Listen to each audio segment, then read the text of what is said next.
ஒடுக்கப்பட்டவர்கள் சார்பாக கேட்கிறேன் உரிமை. அடைக்கப்பட்டவர்கள் சார்பாக பேச்சுரிமை சேனல் நண்பர்கள் அனைவருக்கும் வணக்கம். பிரதமர் மோடி அவர்களுடைய பயணத்தில் சீனாவுடைய இன்ஃப்ளூயன்ஸ், வெளிநாட்டு சுற்றுப்பயணங்களில் சீனாவுடைய இன்ஃப்ளூயன்ஸ் இருக்கா?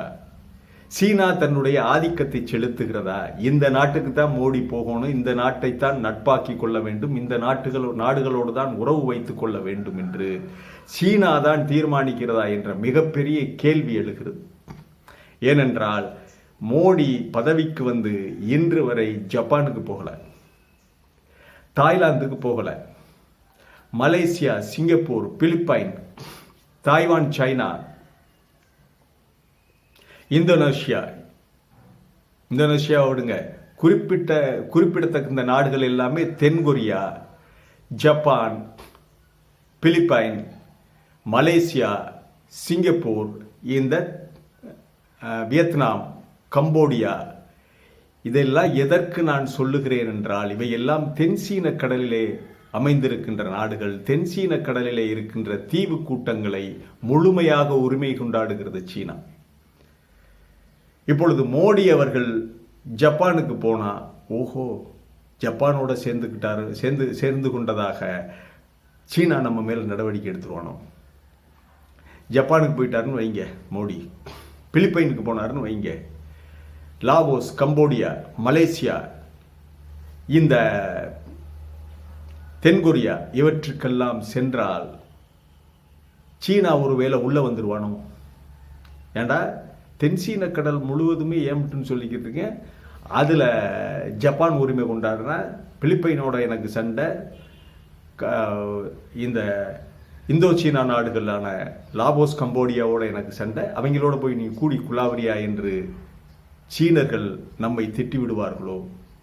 லடாக்குகளை இன்னும் உள்ள வந்து இன்னும் பல கிலோமீட்டர்களை, இன்னும் பல மைல்களை அவர்கள் அபகரித்து விடுவார்களோ என்ற பயத்தின் காரணமாகத்தான் இன்று வரை மோடி அவர்கள் ஜப்பான், அந்த ஆசியா பசிபிக் நாடுகளுக்கே போனதே இல்லை மோடி. இது ஒரு மிகப்பெரிய விஷயம். இதை யாருமே கவனிக்கல. மோடி அவர்கள் இன்று வரை ஜப்பான் போகாத காரணம், பிலிப்பைனோடு நட்பு பாராட்டாத காரணம், எல்லாவற்றிற்குமே காரணம் சீனா. போனா சீனா கோவிச்சுக்கிறோம். சீனா எதற்கு? சீனாவுடைய வம்பு எதற்கு? சீனாவுடைய வெறுப்பை வாங்கி கட்டிக்கொள்ள வேண்டும். அப்புறம் அவன் லடாக் உள்ள வந்துடுவேன், வந்து இன்னும் பல கிலோமீட்டர்களை ஆக்கிரமிச்சுக்கிறவன். இதுக்கெல்லாம் பார்லிமெண்ட்ல பதில் சொல்லி தொலைக்கணும்.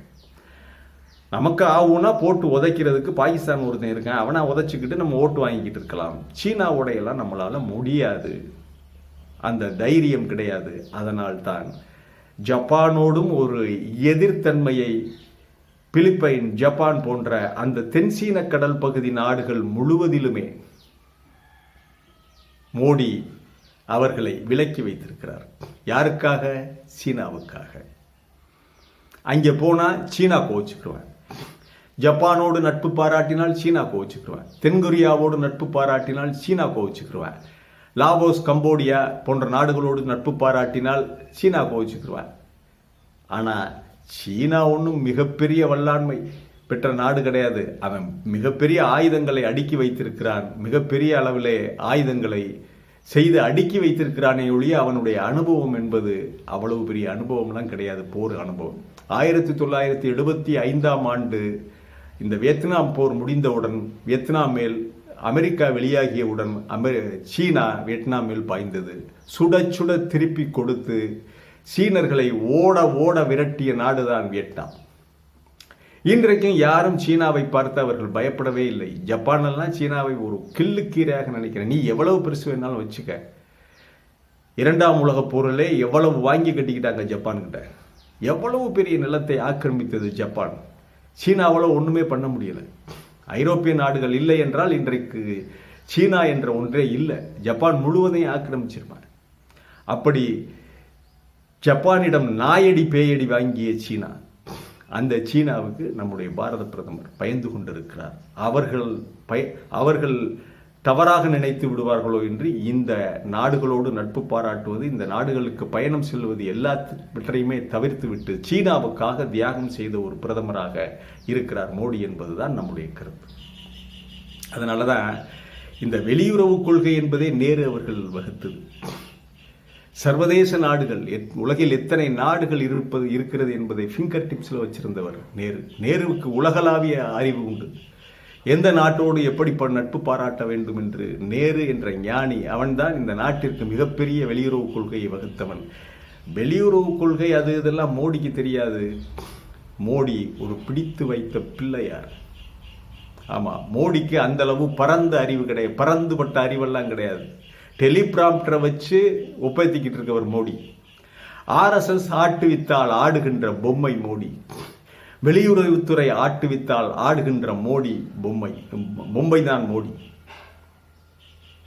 ஜெய்சங்கர் தாங்க வெளிநாடுகளில் இப்ப பிரதமர், மோடி இல்லைங்க.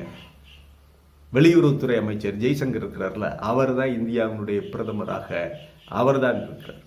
மோடி இல்லை. மோடிக்கு அந்த அளவிற்கு நாலெட்ஜ் இல்லை, வெளியுறவுத்துறையை பற்றிய நாலெட்ஜ் இல்லை, மற்ற நாடுகளை பற்றிய எந்த அறிவும் கிடையாது, பரந்துபட்ட அறிவு கிடையாது. மோடிக்கு மகாபாரத அறிவு இருக்குது, ராமாயண அறிவு இருக்குது, பல்வேறு புராண கதைகள், புரட்டு கதைகள், பொய்யுரைகள் பற்றிய அறிவெல்லாம் ஏகத்துக்கு இருக்குது. தியானம் பற்றி தெரியும், யோகாசனம் பற்றி தெரியும், ஆனால் வெளிநாடுகளை பற்றி தெரியாது. மற்ற நாடுகளை பற்றி, எத்தனை நாடுகள் இந்த உலகத்தில் இருக்குன்னு தெரியாது, எத்தனை மொழிகள் பேசப்படுகிறது, அவர்களுடைய குணநலன்கள், அந்த நாடுகளுடைய வரலாறு, இதெல்லாம் எதுவும் தெரியாது. அவர் RSS-ஆல் பிடித்து வைக்கப்பட்ட ஒரு பொம்மை என்பது இப்பொழுதுதான் கொஞ்சம் கொஞ்சமாக வெளிப்படுகிறது. இப்ப தெரியுதா?